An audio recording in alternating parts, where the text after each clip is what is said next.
Halo, assalamualaikum. Selamat pagi anak-anak semua, anak-anak hebat kelas 6 SD Negeri Kedung Sari 1. Hari ini bertemu lagi dengan Pak Ikhwan untuk belajar tema 3, yaitu tokoh dan penemuan. Tetap semangat belajar dari rumah. Baik, anak-anak yang berbahagia, ini Pak Ikhwan sedang ada di kelas untuk memulai pembelajaran pada pagi hari ini. Ya, anak-anak yang berbahagia, hari ini Pak Ikhwan khusus meringkaskan materi bahasa Indonesia. Materi bahasa Indonesia yang ada pada tema 3. Jadi kita hari ini akan belajar tentang materi bahasa Indonesia. Kamu bisa menyimak dari LKS dan buku paketnya. Ya. Oke.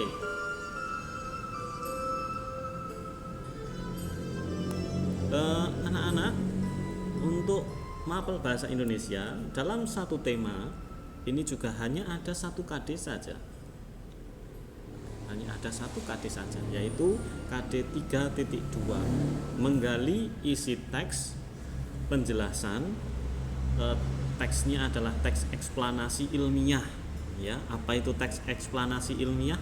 Nanti kita bisa melihat di video selanjutnya, ya, yang dibaca dan didengar. Berarti kita akan menggali tentang teksnya, macam-macam teks atau macam-macam kalimatnya. Kemudian juga karena di dalam teks ada kosakatanya, berarti kita akan belajar juga tentang kosakatanya. Gitu ya. Oke. Materi bahasa Indonesia yang pertama adalah tentang teks eksplanasi. Apa sih itu teks eksplanasi? Teks eksplanasi adalah teks yang menjelaskan terjadinya atau terbentuknya suatu proses yang bersifat sains. Ya, karena ada kata ilmiahnya itu tadi.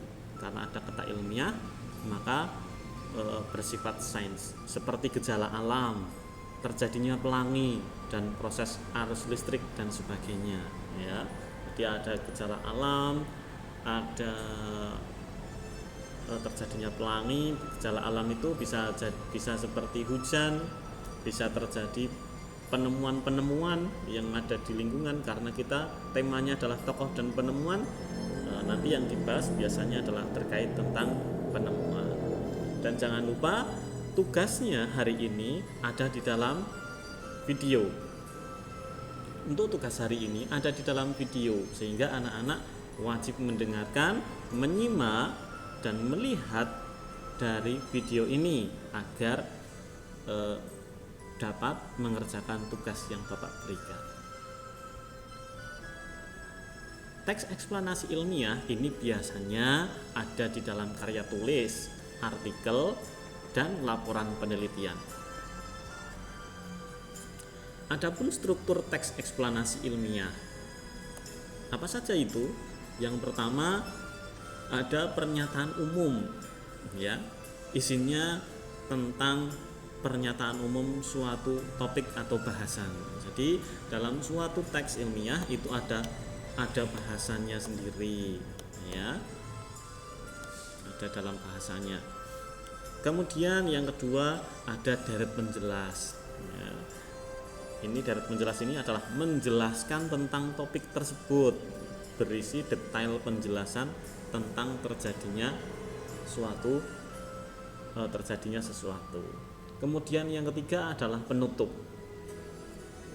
Penutup ini berisi tentang kesimpulan atau simpulan, ya. Sekarang pakainya simpulan atau pernyataan tentang topik atau proses yang dijelaskan. Ya, jadi ada tiga. 1. Pernyataan umum. 2. Deret menjelas. 3. Penutup. Oke, jelas ya sampai sini anak-anak? Oke, nanti contoh dari dari teks eksplanasi ilmiahnya akan Pak Ikhwan tunjukkan di belakang, ya. Itu teks eksplanasi ilmiah ada di subtema 1. Sekarang di subtema 2 mapel bahasa Indonesia ada kalimat efektif. Apa sih itu kalimat efektif? Kalimat efektif itu adalah susunan kata yang mengikuti kaidah kebahasaan secara baik dan benar, ya. Jadi kalimat efektif ini mengikuti kaidah-kaidah kebahasaan secara baik dan benar. Kaidah kebahasaan ini yang menjadi pedoman adalah EYD atau ejaan yang disempurnakan. Itu huruf D-nya hilang satu. Tidak apa-apa. Ejaan yang disempurnakan ini adalah kaidah-kaidah yang dilaksanakan dalam kalimat efektif. Karena untuk menyusun sebuah teks maka kita harus memahami tentang kalimat-kalimatnya. Salah satu jenisnya adalah kalimat efektif dan kalimat yang tidak efektif. Adapun syarat kalimat efektif apa saja? Yang pertama, harus sesuai PUEBI. PUEBI. Kalau kamu mencari di Play Store, di situ ada aplikasinya juga. Ya, aplikasi untuk mengetahui ejaan-ejaan yang ada di PUEBI. Kemudian harus sistematis. Ya, syarat yang kedua sistematis. Kemudian yang ketiga tidak boros dan bertele-tele. Artinya katanya menggunakan kata-kata ganda. Ya, contoh begini. Para laki-laki, nah ini double ya, para laki-laki atau para perempuan. Para itu menunjukkan jumlahnya banyak. Kalau para perempuan ini juga menunjukkan banyak, ya. Jadi kalau sudah menggunakan para, tidak perlu menggunakan perempuan-perempuan. Jadi cukup para perempuan, atau perempuan-perempuan. Nah, itu namanya bertele-tele atau menjadi boros kata. Kemudian tidak ambigu. Ambigu itu rancu. Ya, kalimat-kalimatnya mempunyai makna ganda. Itu namanya ambigu. Ya, ini syarat-syarat kalimat efektif. Contoh kalimat efektif dan tidak efektif. Yang pertama, kalimat tidak efektif, ya. Yang sebelahnya adalah kalimat efektif. Coba kita bandingkan. Nah, baik siswa laki-laki maupun siswa perempuan wajib memakai dasi. Kalau kita melihat kalimatnya seolah-olah itu biasa saja, seolah-olah tidak ada yang bermasalah, ya. Coba kita buat menjadi kalimat efektifnya. Ya. Nah, seluruh siswa wajib memakai dasi. Ini lebih efektif kalimatnya daripada kalimat yang pertama. Jadi kata baik laki-laki maupun perempuan itu bisa disingkat menjadi seluruh siswa, ya, karena siswanya ada dua, laki-laki dan perempuan, ya kan, tidak ada jenis lainnya. Nah, maka bisa digabungkan menjadi seluruh siswa wajib memakai dasi. Itu contoh dari kalimat efektif dan tidak efektif. Nah, kata seluruh ini menunjukkan tidak bertele-tele. Kemudian yang kedua, kira-kira apa? Yang menjadi sebab banjir adalah pembuangan sampah di hilir sungai. Apa kira-kira? Ya, betul. Kata yang menjadi sebab bisa diganti menjadi penyebab banjir, ya kan? Iya, penyebab banjir adalah pembuangan sampah di hilir sungai. Jadi tidak boros yang menjadi sebab. Nah, boros itu diganti penyebab banjir, ya kan? Itu namanya kalimat efektif. Contoh yang ketiga. Pada siang ini merupakan siang yang cerah. Nah, ini agak membingungkan ini. Pada siang ini merupakan siang yang cerah. Kalau diubah menjadi kalimat yang efektif bagaimana? Lebih baik kata pada itu dihilangkan, sehingga karena pada sudah langsung menunjukkan waktu, ya, kata pada sudah menunjukkan waktu atau tempat. Kalau sudah ada kata siang, siang itu sudah menunjukkan waktu juga, jadi tidak kedobel. Jadi siang ini merupakan siang yang cerah, atau siang ini merupakan hari yang cerah. Nah, itu adalah 3 contoh kalimat efektif dan yang tidak efektif. Jadi kalau nanti ada soal ubahlah kalimat tidak efektifnya menjadi kalimat efektif, kamu sudah pasti bisa. Ya. Kita lanjutkan. Selanjutnya di kosakata baku dan tidak baku. Apa itu kosakata baku? Wah, ini tentunya sudah pernah diajarkan oleh Bapak guru di kelas 5 ataupun di kelas 4 ataupun kelas-kelas sebelumnya. Biasanya kosakata baku ini sudah sering sekali muncul, ya. Baik, dalam konteks eksplanasi kita dapat menemui banyak kosakata, ya. Tadi teks itu berasal dari susunan kalimat-kalimat. Kalimat-kalimat itu merupakan susunan dari kosakata-kosakata. Nah, sekarang kita mengacu kepada yang lebih kecil, menurun dari teks kemudian ke kalimat, kemudian sekarang ke kosakata. Kosakata ini terdiri dari dua jenis, yaitu kosakata baku dan non baku. Non baku itu disebut juga dengan tidak baku. Ya, kalau lebih enak menggunakan kata tidak baku ya tidak baku, tidak apa-apa. Kalau enak pakai non baku ya pakai non baku juga tidak apa-apa. Oke. Apa itu kosakata baku? Kosakata baku adalah kata-kata yang sesuai dengan kaidah yang dibakukan, berupa pedoman ejaan, tata bahasa, dan rumus atau kamus umum, ya. Jadi ini kosakata baku itu sudah patokannya sudah ada di dalam Kamus Besar Bahasa Indonesia KBBI, sudah ada di UEB-nya tadi, ya. Itu sudah tertera di sana untuk ejaannya.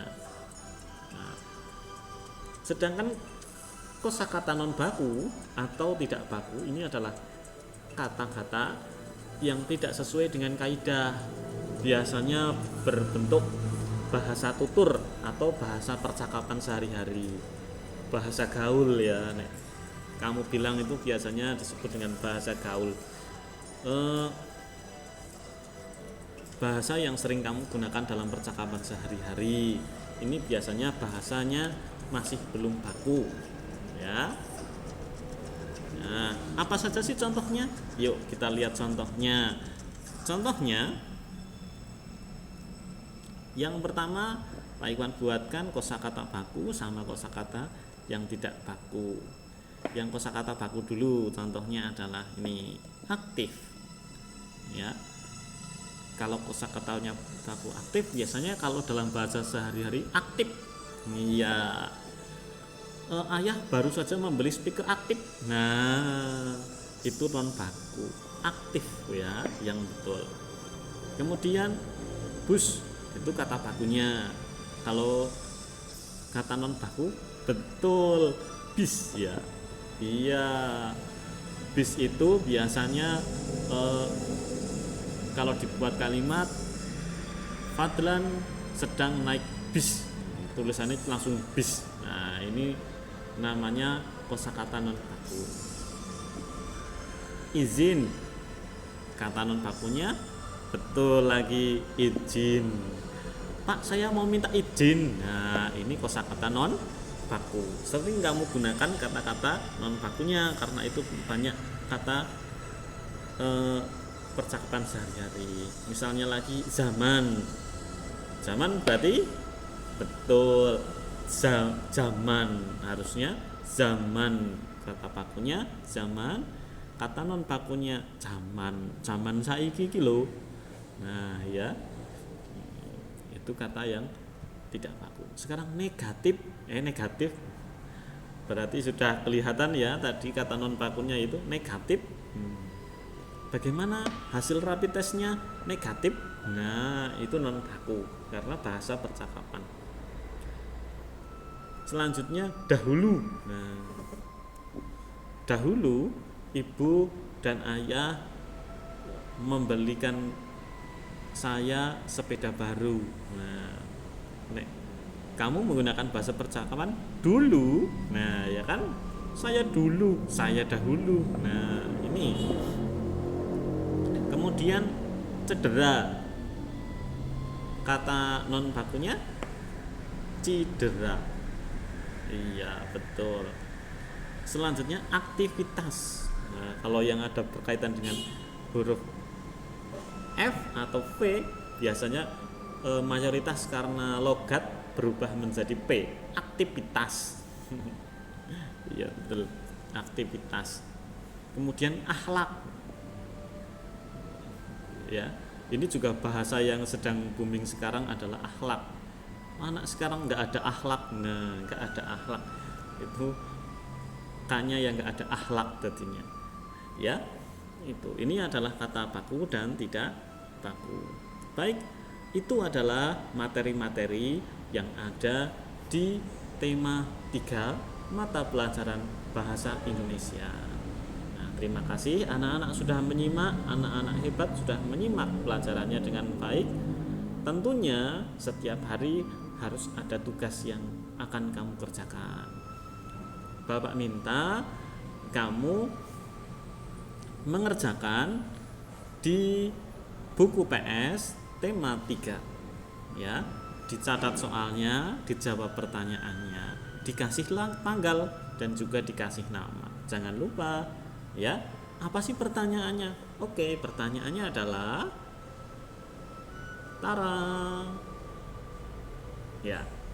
Nah, anak-anak membaca ini dulu.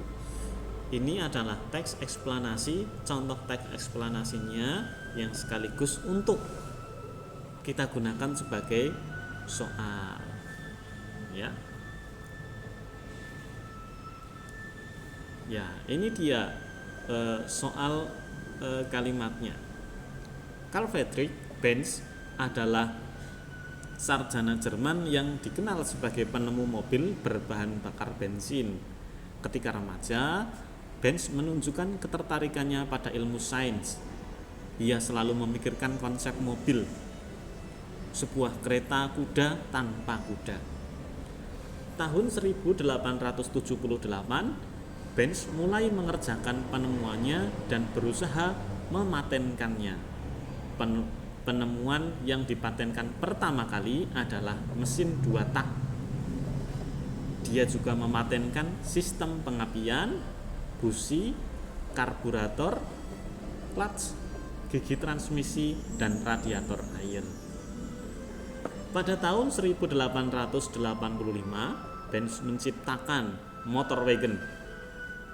Setelah motor wagon disempurnakan dan diujikan di jalan raya, perhatian orang menjadi tertuju pada kereta tanpa kuda itu.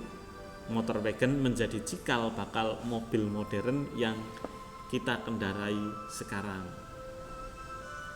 Ya, ini adalah teksnya. Apa sih soalnya? Ya. Nah, ini dia tugas untuk anak-anak semua di rumah. Meskipun di rumah kita tetap harus belajar. Bapak beri 5 pertanyaan ya, agar kamu bisa mengerjakan di rumah. Ingat, dikerjakan di buku PS, ditulis soalnya dan jawabannya. Kemudian tidak lupa diberi tanggalnya hari ini hari Rabu ya. Kemudian harinya hari Rabu, tanggalnya tanggal 30 September ya, memperingati hari G30 SPKI. Nah, tidak usah ditulis itunya ya. Tanggal 30 September 2020 ya. Kemudian diberi nama juga, jangan lupa.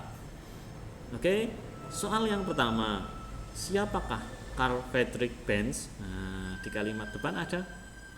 Yang kedua, apa penemuan Benz yang dipatenkan pertama kali? Oh, itu tadi saya ingat. Oh, gitu.